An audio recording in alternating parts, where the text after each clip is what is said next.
पंतप्रधान नरेंद्र मोदींच्या जीवनावर आधारित एका पुस्तकाच्या प्रकाशन कार्यक्रमाचा सध्या सोहळा सुरू आहे। तिकडे भाजपचे पक्षाध्यक्ष अमित शहा आणि त्यासोबतच मोहन भागवत हे देखील उपस्थित आहेत। या ठिकाणी मोहन भागवत बोलतायत, थेट जाऊया। मंच पर उपस्थित सबके नाम मैं ले सकता हूं, लेकिन समय जाएगा, इसलिए सभी मान्यवर, हमारे सुहृद, उपस्थित नागरिक सज्जन, माता भगिनी,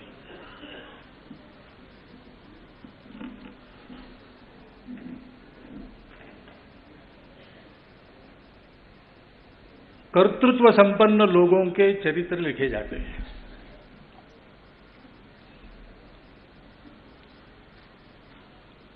जिनको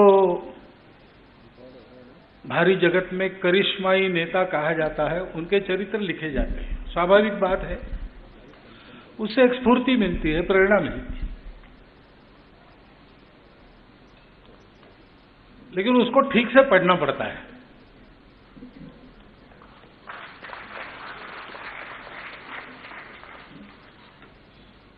क्योंकि जैसे अमित भाई ने कहा कि गुजरात के मुख्यमंत्री बनने तक की जीवन यात्रा नरेंद्र भाई की हम स्वयंसेवक और कार्यकर्ताओं के लिए है।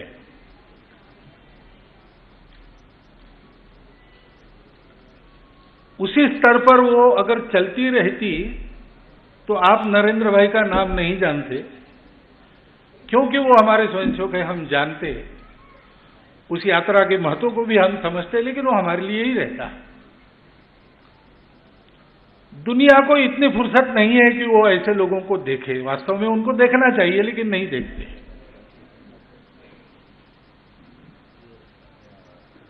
गुजरात के मुख्यमंत्री और बाद में भारत के प्रधानमंत्री, ये यात्रा सारी दुनिया में गूंज रही है और बहुत लोग उसको जानना चाह रहे हैं। वो यात्रा ऐसी है, जानने लायक है, परंतु थोड़ा विचार करके देखेंगे तो हम ये समझेंगे गुजरात की मुख्यमंत्री बनने तक की उनकी जो अप्रसिद्ध यात्रा है, उसी के कारण गुजरात के मुख्यमंत्री और बाद में प्रधानमंत्री की उनकी यात्रा इतनी उज्जवल हो रही है।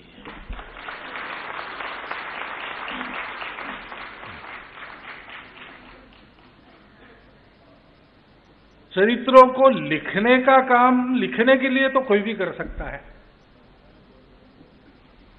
लेकिन चरित्र को समझकर लिखने का काम करने के लिए वैसा ही व्यक्ति चाहिए।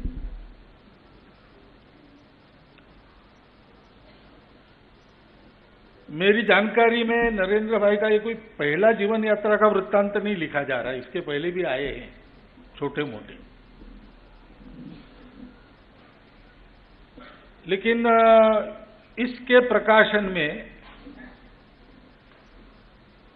पाठक जी ने सोचा कि मैं इस पुस्तक का लोकार्पण करूं, और मैंने हाँ कही। सामान्यतः मैं नहीं जाता हूं, इसमें मैंने हाँ की,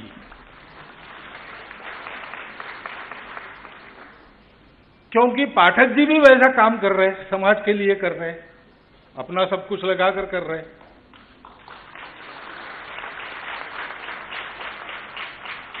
और वो भी अब प्रसिद्ध हो रहा है, तो प्रसिद्धि के प्रकाश में रहकर भी अपने व्रत को निभाते हुए चलना, ये जैसा नरेंद्र भाई कर रहे हैं। नरेंद्र भाई एक व्यक्ति के नाते, एक स्वयंसेवक के नाते, एक कार्यकर्ता के नाते गुजरात के मुख्यमंत्री बनने के पहले जैसे थे वैसे आज भी है। सारी दुनिया में नाम हो रहा है, लगातार प्रसिद्धि हो रही वगैरह, इसका परिणाम उनके व्यक्तित्व पर, कर्तृत्व पर, नेतृत्व पर नहीं है। ऐसा पाठक जी का भी है, तो उनकी इस यात्रा को वो समझ सकते हैं। और समझने वाला व्यक्ति जब लिखता है, लोग पढ़े इसलिए ये सब बातें लिखनी पड़ती है, लेकिन उसके साथ और भी कुछ लिखा होता है। कदाचित लिखा नहीं होता है, लेकिन बिटवीन द लाइन्स हमको पढ़ना पड़ता है। आज हम इस चरित्र को उस दृष्टिकोण से पढ़े, इसकी आवश्यकता है। नरेंद्र भाई के लिए नहीं, हमारे लिए है। क्योंकि 1000-1500 वर्षों से नीचे जाते जाते अपना देश जहां पहुंचा, वहां से उसको 1000-2000 वर्षों के पहले वो जो था उससे भी ऊंचा बनाना है।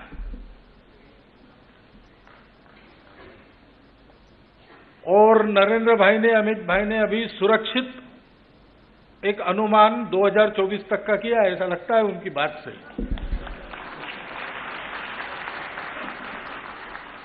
लेकिन ये काम तो और करना पड़ेगा। बहुत सी बातें हैं, सब बातें सरकार नहीं कर सकती। समाज के एक एक व्यक्ति को वैसा तैयार होना पड़ेगा। अस्पृश्यता विरोधी कानून तो बहुत पहले बन गया, लेकिन वास्तव में मन से उस अस्पृश्यता को निकालकर समाज का प्रत्येक व्यक्ति व्यवहार करे, इसके लिए कैसे प्रयास करने पड़ते हैं, पाठक जी ने किए हैं। वो सरकारी प्रयास नहीं हो सकते, वो हमको करने पड़ते हैं। हमको अपने जीवन के परिवर्तन से प्रारंभ करना पड़ता है। इस दृष्टि से हम इसको देखें। व्यक्तित्व, कर्तृत्व और नेतृत्व के गुणों के कारण आज हमारा ध्यान नरेंद्र भाई की ओर है, और वो ध्यान देने लायक गुण है ही। यानी उसके लिए मुझे और वर्णन करने की आवश्यकता नहीं। अमित भाई ने थोड़ा बहुत वर्णन किया है और आप सब लोग देख रहे हो। आपकी परख में से ही उसको यह मान्यता मिली है, उस व्यक्तित्व को, उस कर्तृत्व को, उस नेतृत्व को। लेकिन हमको थोड़ा और अंदर जाके इस चरित्र को पढ़ना पड़ेगा, नरेंद्र भाई को देखना पड़ेगा। जैसे व्यक्तित्व की बात करते हैं तो एक तो दिखने वाला होता है और एक प्रत्यक्ष होने वाला होता है। दिखने वाला दिखता है, होने वाला देखना पड़ता है, आंख खोलकर जानना पड़ता है। और दिखने वाला और होने वाला, इसमें जितनी एक रूपता है उतना आदमी अधिक व्यक्तित्व संपन्न होता है। क्योंकि ऊपरी बातें जो हैं,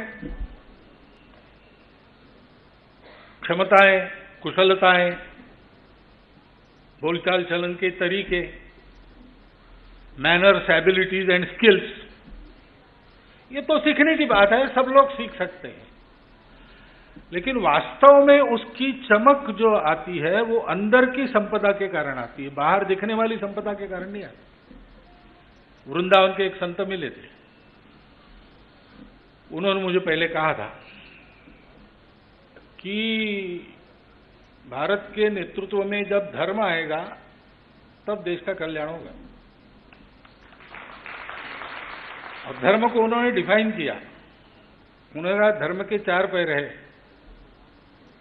एक है सत्य, दूसरा है करुणा, तीसरा है अंतर्बाह्य स्वच्छता, शुचिता, और इन तीनों को प्राप्त करने के लिए जो बड़ी कठिन तपस्या करनी पड़ती है वो तपस्या चाहिए। अब हम नरेंद्र भाई ने क्या किया, उनका व्यक्तित्व कैसा है, ये देखते समय ध्यान इधर रखे, वो सत्य कैसा है। सत्य कठोर होता है और कटु भी होता है कई बार। सत्य को समाज में जब देना पड़ता है, मन मन में बोना पड़ता है, तो उसको करुणा का पट पुट चढ़ाए बिना अगर देंगे तो अनर्थ होगा। तथागत ने यही किया, ऐसा मुझे लगता है, और किसी को और कुछ लग सकता है। लेकिन भाई उन्होंने जीवन के सत्य के तरफ संशोधन करो, आत्मा को खोजो, अगर ये नहीं कहा। उन्होंने कहा वो बात की बात है, अभी काहे को उस झंझट में पड़ते हो, तुम्हारा जीवन दुखी है, उसको सुखी करो पहले। उसको सुखी करने के लिए तुम योग्य बनो। आत्मा है नहीं, ईश्वर है नहीं, इस फंदे में तुम्हारा लेना देना क्या है भाई।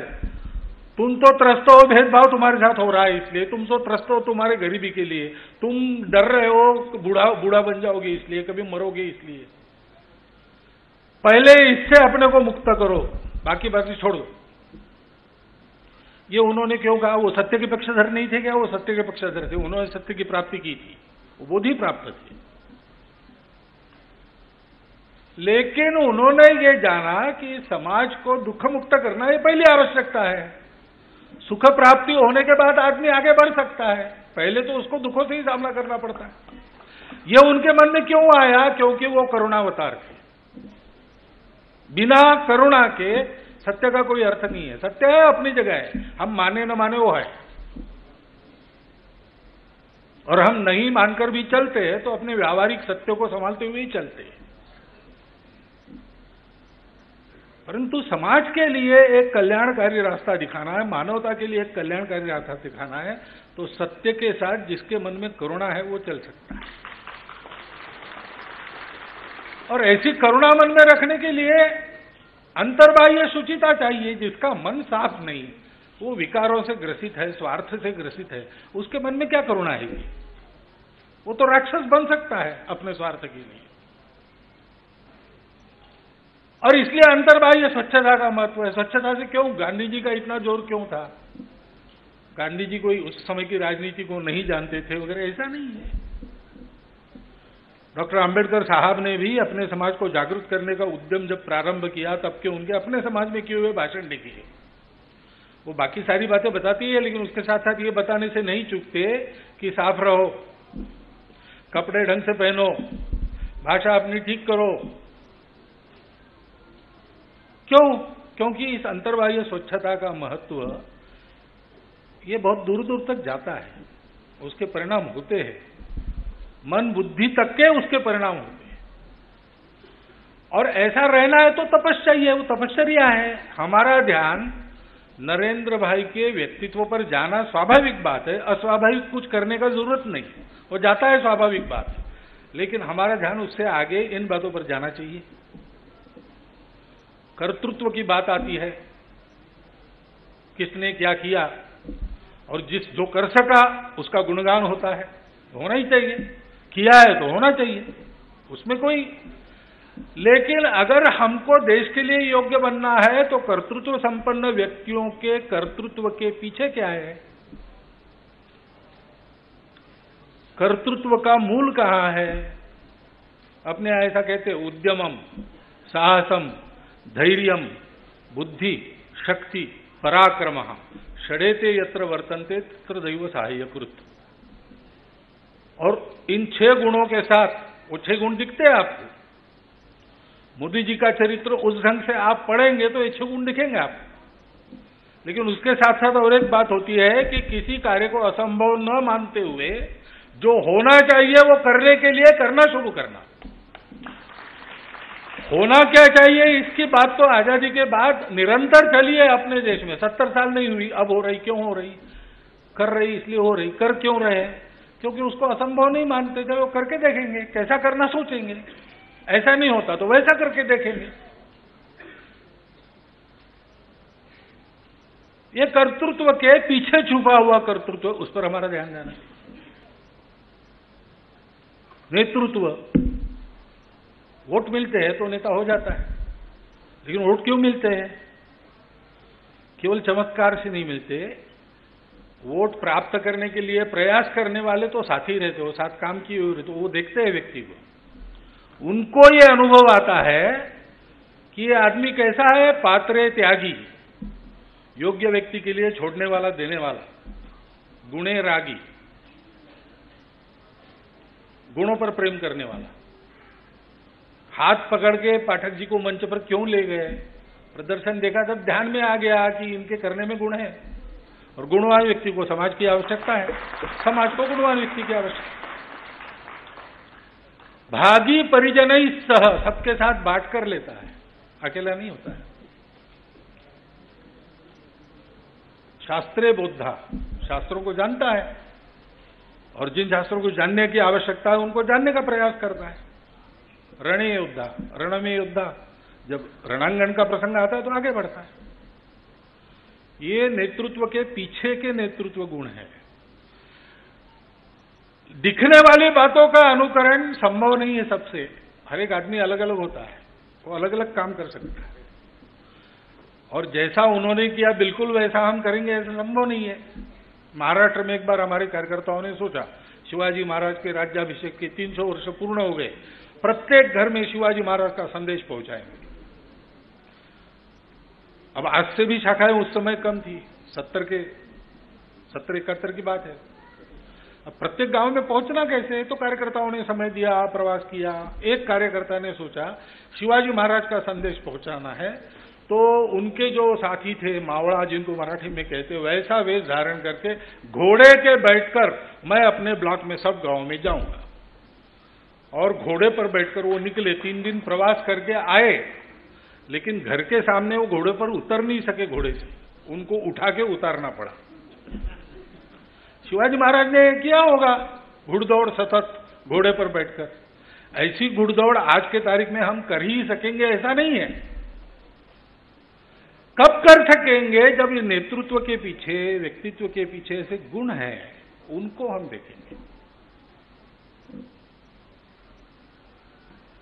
नरेंद्र भाई का नेतृत्व देश का आशा की किरण क्यों बना? ये गुण है, वो गुण आदमी को चमकाते हैं, लेकिन उस चमक दमक में आदमी बह नहीं जाता, अपना काम ठीक करता है। इसका कारण क्या है? उसके पीछे भक्ति रहती है, राष्ट्र भक्ति रहती है, और भक्ति से आदमी काम करता है। आदमी अहंकार से भी काम कर सकता है, मैं करके दिखाता हूं। स्वार्थ काम करने की प्रेरणा है, भय पीछे लगा है, आदमी काम कर देता है। गोल मटोल मोटा ताजा आदमी मैंने प्रत्यक्ष देखा है, चलने में भी वो ऐसा डुलते डुलते चलता था, उसको कहना पड़ता है भाई चलो, तो कहता था तुम्हारा शरीर तो पतला है, तुम मेरे जैसे शरीर का बोझ ढोके बताओ, फिर बताओ चलने के लिए।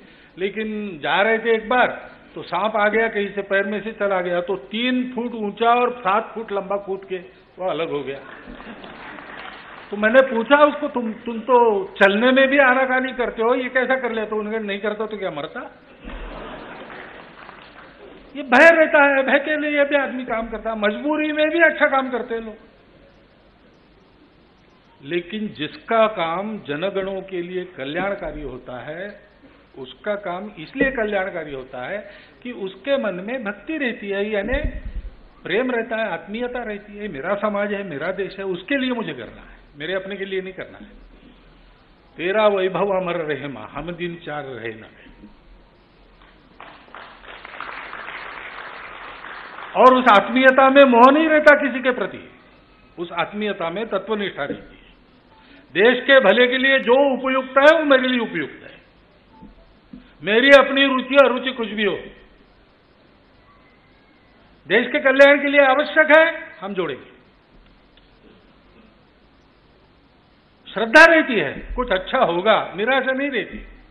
निराशा की मनस्थिति आई थी समाज में, उस मनस्थिति से निकाल क्यों सके देश को? इसलिए कि जो सारे प्रयास करने वाले लोग थे, उनके मन में ये श्रद्धा थी कि ये देश मिटेगा नहीं, ये देश बढ़ेगा। इसका एक चिरंतन जीवन कार्य है। वो जीवन कार्य समय समय पर संपन्न करने के लिए इसको बलवान बनना ही पड़ेगा। इसको मरने की अनुमति नहीं है नियति की। इस श्रद्धा को लेकर साथ चले हैं। विश्वास होता है, स्वयं पर आत्मविश्वास होता है, अपने कार्यकर्ताओं पर विश्वास होता है, अपने कार्य पद्धति पर विश्वास होता है, अपने लक्ष्य पर विश्वास होता है, और साथ में समर्पण होता है। कायेन वाचा मनसेन्द्रियेन वा बुद्ध्यात्मना वा प्रकृति स्वभावात्। काया वाचा मन से, बुद्धि से, आत्मा से, प्रकृति स्वभाव जिसके ऊपर कोई उठ नहीं सकता, उसके ऊपर भी उठ के कार्य सिद्धि के लिए प्रयास करने का दम उस समर्पण के कारण आता है।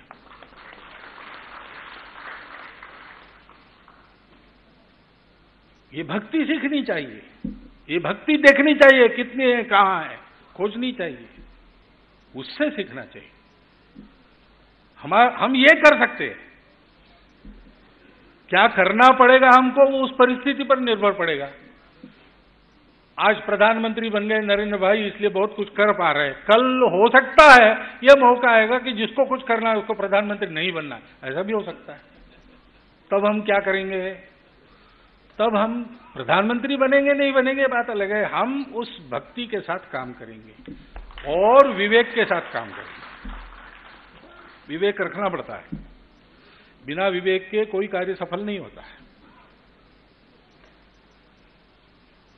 रास्ता चलना है तो रास्ता तो टेढ़ा मेढ़ा हो जाता है। यहां से और नागपुर जाना है, ट्रेन में बैठकर जब जाते हैं, विमान में भी बैठकर जब जाते हैं, आसमान में तो कुछ औरत नहीं, फिर भी कहां टर्बुलेंस है क्या है देखकर उस विमान को भी टेढ़ा मेढ़ा, सीधा नहीं जाता, वो टेढ़ा मेढ़ा जाता है। लेकिन टेढ़ा मेढ़ा जाकर भी नागपुर पहुंचता है, क्योंकि एक बार टेढ़ा हो गया तो दूसरी बार टेढ़ा करके लाइन पर लाने का वैमानिक का भान है, कौशल्य है। जीवन ऐसा ही है, जीवन में काम करने के लिए सीधा नहीं जा सकते, लेकिन लक्ष्य क्या है? वो नित्य है, वहीं जाना है। अभी तात्कालिक परिस्थिति में इधर जाना पड़ा, कल वहीं जाना है, पहुंचना वही है। ये नित्य है, उसका विवेक, नित्य अनित्य विवेक, सारासार विवेक। कई बार माध्यमों में डिबेट में आप देखते हैं कि जो शीर्षक मुख्य मुद्दा रहता है डिबेट का वो छूट जाता है, दूसरी ही बातों पर चलता है। खूब चिल्ला चिल्ला के बोलते, अरे भाई डिबेट का मुद्दा क्या है? नहीं, वो तो छूट गया। सार रखना, असार को छोड़ देना। रामकृष्ण परमहंस के पास एक गए साधु, उन्होंने कहा 12 साल हिमालय में एक पैर पर खड़े होकर तपस्या की और ऐसे बन गए वैसे बन गए। क्या कर सकते? पानी पर चल सकते, गंगा पर चल के दिखाया उन्होंने। रामकृष्ण हंसने लगे। पूछा उसने कि क्या बात है भाई, हंस क्यों रहे हो? तो बोले भाई हम रोज 2 पैसा देकर गंगा के पार जाते हैं और वापस आते हैं, उसके लिए 12 साल तुमने गवाए हिमालय में जिंदगी की। तपश्चर्या सत्य को पाने के लिए होती हो, तुम सिद्धि पाके बैठ गए। ये सारासार विवेक पाइए, और मन वचन कर्म का विवेक चाहिए। विवेकहीन कर्म, विवेकहीन सोच, विवेकहीन वाणी अनर्थ करती है। अनर्थ करने का उद्देश्य न होकर भी वो हो जाता है। ये सारी बातें उस व्यक्तित्व, कर्तृत्व, नेतृत्व के पीछे कहां कहां है, कैसी कैसी है, उसको अगर हम पढ़ेंगे उस पुस्तक में, तो नरेंद्र भाई कर रहे बहुत अच्छी बात है। अपने समाज की एक बुरी आदत है, उनको एक ठेकेदार की आवश्यकता लगती है हमेशा, और अभी उनको एक ठेकेदार, अच्छा समर्थ ठेकेदार मिल गया है समाज के कल्याण का। खतरा यह है कि ठेकेदार के सर सब मर देंगे हम लोग और हम लोग सो जाएंगे। ऐसा नहीं होना चाहिए। चरित्र लेखन का ये उद्देश्य नहीं रहता। चरित्र लेखन का ये उद्देश्य रहता है कि मराठी में हम ऐसा कहते थे बचपन में, प्राइमरी स्कूल में ये पढ़ाते थे, थोर महात्मे होऊनी गेले, थोर महात्मा हो गए, चरित्र त्यांचे पहा जरा, उनके जैसा चरित्र देखो, उनका चरित्र पढ़ो, आपण त्यांच्या समान व्हावे, हम भी उनके समान बने, हाथ सापड़े बोध करा, यही अच्छा बोध मिलता है। लेकिन उनके जैसा, यानी नरेंद्र भाई की दाढ़ी है, मेरी भी दाढ़ी होगी, वो जैसे कपड़े पहनते वैसे कपड़े पहनूंगा, वो जैसा बोलते वैसा, ये नहीं है। ये दिखने वाली बातें हैं। दिखने वाली बातों के पीछे जो होने वाली बातें हैं, जिसके कारण दिखने वाली बातों से इतने बड़े काम हो गए, उन होने वाली बातों को इस चरित्र में पढ़ना और उन होने वाली बातों का अनुकरण करके चलना, इसकी आवश्यकता है। इस दृष्टि से हम ये चरित्र पढ़ें, ऐसा आप सबके सामने अनुरोध रखता हूं और मेरे 4 शब्द समाप्त।